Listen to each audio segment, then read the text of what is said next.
Hey, I'm not a vlogger, an influencer, or podcaster. There are no ads, sponsors, or endorsements on any of this. The views, clicks, and impressions on this content have no bearing on my life. I am not a business. I'm not trying to sell you anything. This is just an academic exercise. Welcome to the next episode of Last Week in UTS, where I discuss things that I did last week.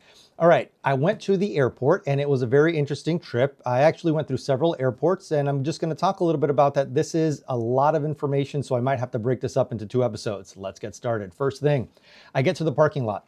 And now when you go into the parking lot, if you reserve or even if you don't reserve, your license plate is getting read. If you look at this machine here, what it does is it allows you to find your car when you get back really easily in case you forgot where you parked. The other thing is you could find anyone's car. That's not a good thing for me if I have some sort of stalker, something to take into consideration.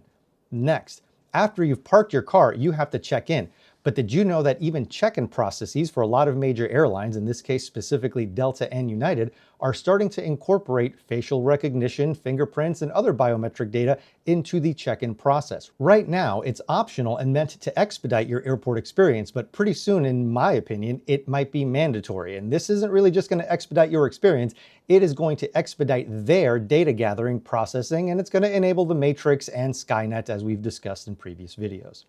So now that you've already given up all of your biometric data, just at check-in, you've given up your license plate when you're parking, now you have to just get to security. Even getting to security is going to be a pain. As you see here in some airports, just to get on the tram, you have to scan your boarding pass. And if you look at this piece of hardware here that I took a picture of, I noticed that there was a camera in there and that there were other things that could possibly gather up more data. So you're not just scanning your boarding pass to get onto this tram, you're giving up a whole lot more potentially. Now you've gotten on the tram after you've checked in and parked your car, you have to go through security. There are some options to go through security. You could sign up for something awesome like, all you have to do in order to skip the line is give up your iris, your fingerprint, your face scan, your license, your data, your blood sample, and everything else under the sun. The interesting thing with these is that they're actually linked to commercial and possibly government data sets that are used to verify your identity.